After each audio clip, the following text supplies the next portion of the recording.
सबको जय यीशु की। प्रभु यीशु क्रिस्त में प्यारे भाइयों बहनों, नवजीवन का संदेश ये शीर्षक के अंतर्गत प्रतिदिन का ईश्वर का जीवंत वचनों को सुनने के लिए, समझने के लिए, उन वचनों के द्वारा एक अच्छा जीवन बिताने की कृपा मांगने के लिए मैं आप सभी लोगों का हार्दिक स्वागत करता हूं। आज जनवरी की 19 तारीख है, शुक्रवार है, और आज के दिन का मुख्य विषय यह है, प्रभु यीशु मसीह हमें सिखाते हैं जीवन के तमाम प्रकार के निर्णयों को लेने से पहले हमें प्रार्थना करने की आवश्यकता है। प्रार्थना के बाद जब हम कोई भी निर्णय लेते हैं, वो निर्णय सफल होता है, सटीक होता है, अच्छा होता है, बेहतरीन होता है। इसलिए प्रभु यीशु मसीह हमें इस बात को लेकर आज के यीशु समाचार के द्वारा हमें सिखाते हैं। तो आइए हम आज के यीशु समाचार को सुने और उस पर मनन चिंतन करते हुए प्रभु की आशीष हम सभी प्राप्त करें। संत मार्कुस के द्वारा रचित सुसमाचार अध्याय 3 पद संख्या 13 से 19 में यहाँ पर लिखा है, ईसा पहाड़ी पर चढ़े। ईसा पहाड़ी पर चढ़े, और पहाड़ प्रभु यीशु का एक पसंदीदा जगह था। इसलिए नहीं कि वो पिकनिक मनाने जाते थे, इसलिए क्योंकि वो एकांत स्थान था, एक निर्जन स्थान था, जहाँ वो प्रार्थना में रात भर समय बिताया करते थे। और इनको महत्वपूर्ण निर्णय लेना था, इसलिए प्रार्थना में वो समय बिताते हैं, पहाड़ी पर चढ़ते हैं।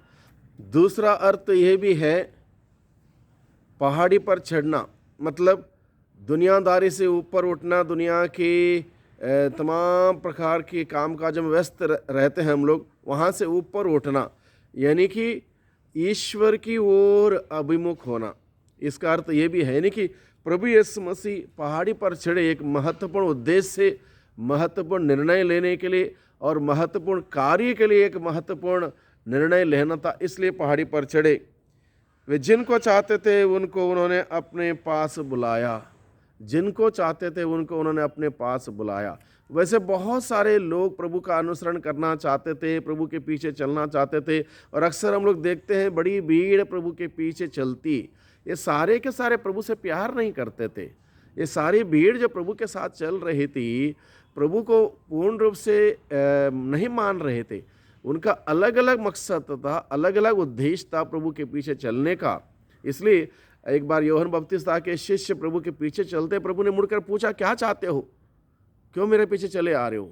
इस प्रकार से अलग अलग लोगों का अलग अलग मकसद उद्देश्य था, और इसलिए प्रभु ने जिनको वो चाहते थे उनको चुना। यानी कि जिनको चाहते थे उनको चुना। इसका तात्पर्य यह है, जो लोग प्रभु के कार्य करने के लायक हैं या ऐसे कार्य कर सकते हैं, जिनके अंदर वो विनम्रता है, जिनके अंदर सीखने की तमन्ना है, ऐसे लोगों को प्रभु ने चुना। वे उनके पास आए और ईसा ने उनमें से 12 को नियुक्त किया, जिससे वे लोग उनके साथ रहें और उन्हें अबदूतों को निकालने का अधिकार देकर सुसमाचार का प्रचार करने भेज सके।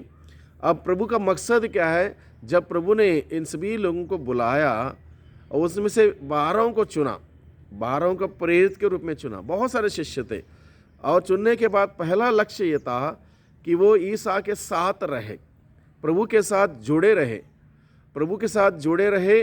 और दूसरा अधिकार प्रभु ने दिया अबदूतों को निकालने का। यह सबसे बड़ा काम है।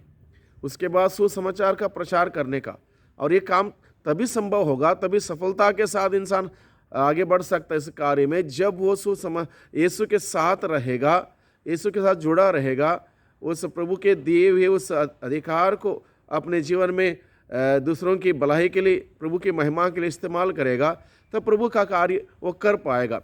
इसलिए प्रभु ने उन लोगों को चुना। ईसा ने इन 12 को नियुक्त किया। सिमोन को, जिसका नाम उन्होंने पेतरुस रखा। इस प्रकार से अलग अलग लोगों को अलग अलग प्रकार के जिम्मेदारी, और उस जिम्मेदारी के बारे में प्रभु ने उनको सिखाया, समझाया, बताया। अभी हम लोगों को आज के दिन में मनन चिंतन करने के लिए विषय यहाँ पर यह है, हम अपने दिन प्रतिदिन के जीवन में कितने सारे निर्णय लेते हैं, कितने सारे डिसीजन हमको लेने पड़ते हैं, और हम लोग यूं ही लेते हैं। बाद में जब डिसीजन गलत होता है, निर्णय गलत होता है, तो हम पछताते हैं। तब हम किसी के ऊपर दोष लगाने लगते हैं, किसी के ऊपर हम आरोप लगाने लगते हैं, किसी को जिम्मेदार ठहराते हैं, और कई प्रकार की ऐसी बातें हम करने लगते हैं। प्रभु हमें सिखाता है, अगर हमें कोई भी निर्णय लेना हो, चाहे निर्णय छोटा हो निर्णय बड़ा हो, हमें सबसे पहले प्रार्थना में समय बिताना होगा। अब्बा पिता से पूछना होगा, अब्बा पिता मुझे बता दे, मुझे दिखा दे, मुझे समझा दे क्या मुझे करना चाहिए, क्या नहीं करना चाहिए, क्या सही है, क्या सही नहीं है, इन सभी बातों को मुझे बता दे।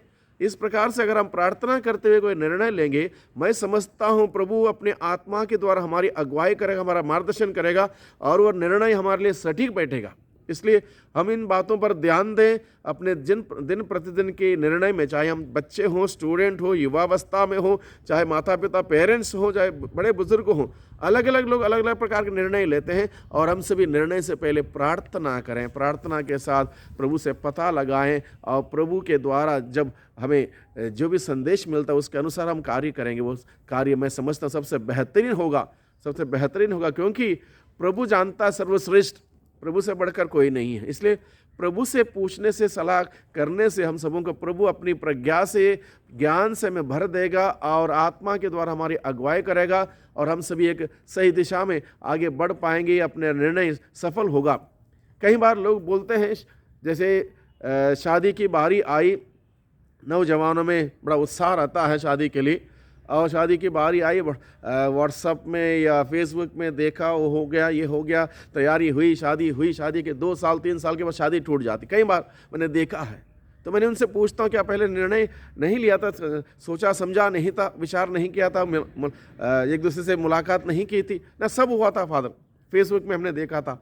यानी कि लोग अपने भावना के साथ चलते हैं, अपने सोच के साथ चलते हैं। हमें चलने की ज़रूरत है प्रभु के वचन के साथ, हमें चलने की ज़रूरत है प्रभु के आत्मा के संचालन में, हमें चलने की ज़रूरत है प्रभु की योजना क्या है, उस योजनाओं को लेकर चलने की ज़रूरत है। जब हम प्रभु की योजना जानेंगे, समझेंगे, उसके अनुसार चलेंगे, तब सही होगा। क्योंकि प्रभु अपने वचन के द्वारा बताता है, यिर्मयाह का ग्रंथ अध्याय 29 पद संख्या 11, 12, 13 में, तुम्हारे लिए निर्धारित योजनाएं मैं जानता हूँ, तुम्हारे हित की योजनाएं, अहित की नहीं।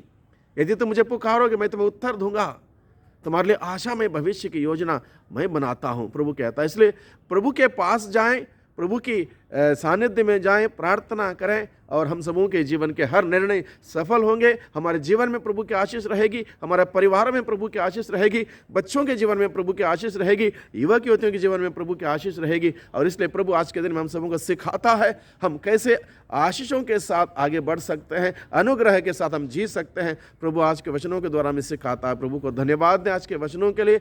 आप प्रभु से प्रार्थना करें कि हमें इस प्रकार की विनम्रता का पाठ हमें सिखाएं, ताकि हम प्रभु के पास जाएं, प्रभु से सीखें और जिंदगी जीने की कला सीखते हुए, उसके अनुसार जीवन बिताते हुए ये सफलतापूर्वक हम आगे बढ़ें और प्रभु की महिमा देखें, प्रभु की महिमा करें। वही प्रभु हम सबों को आशीष दें, अनुग्रहित करें।